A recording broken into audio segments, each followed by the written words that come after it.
Hey crew.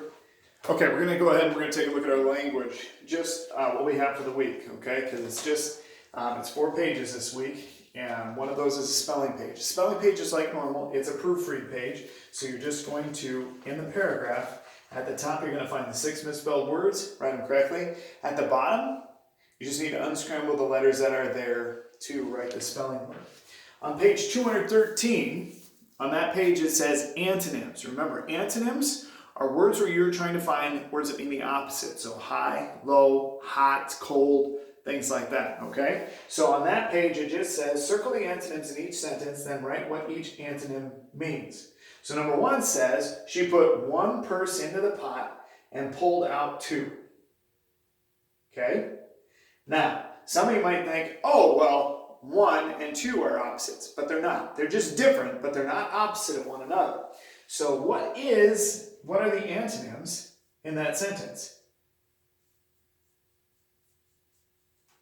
Yeah, put and pulled. Those aren't necessarily antonyms that we think of as being antonyms, not usual common ones that we think of, but put is one of them, and pulled is one. Now, as far as what they mean, I would say put would be to place in, and pulled would be to take out. Okay? So those would be your antonyms in that sentence. That's what you, doesn't have to be, they just give you that one line there. Just write it, something simple. It doesn't have to be a huge definition. Okay? All right, number 2, let's take a look. Number 2 says, they worked late filling and emptying the pot. So what are the antonyms there? This is number 1. This is number 2. And I would say filling and emptying. Hey, guess what? They're about the same thing as the first one, aren't they? Filling would be to put in. Emptying would be to take out. Okay, kind of the same thing on number 2.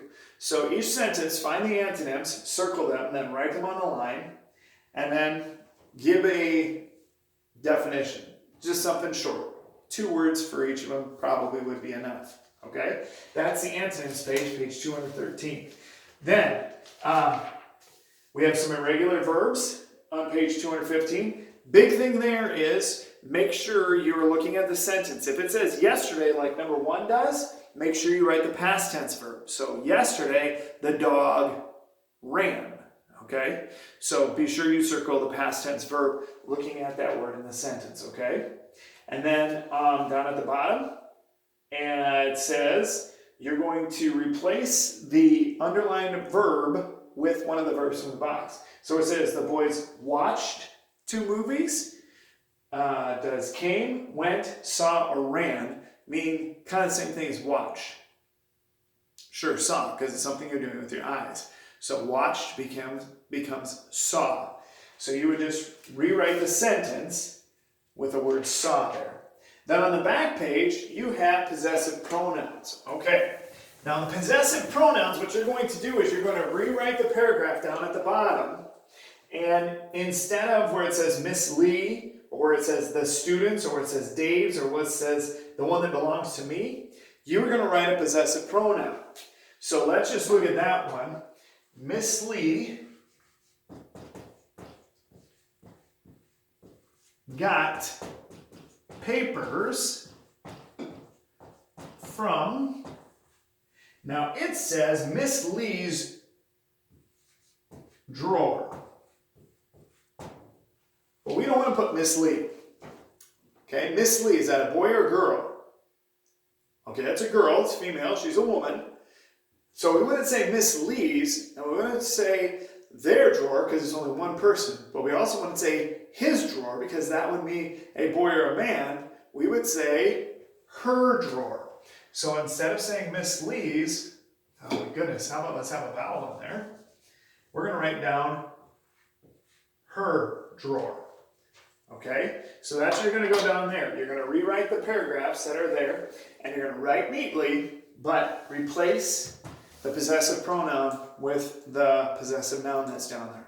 Okay, so that's your language for the week. It's 2 pages front and back. That's what you need to do on each of them. Okay, all right, catch you later.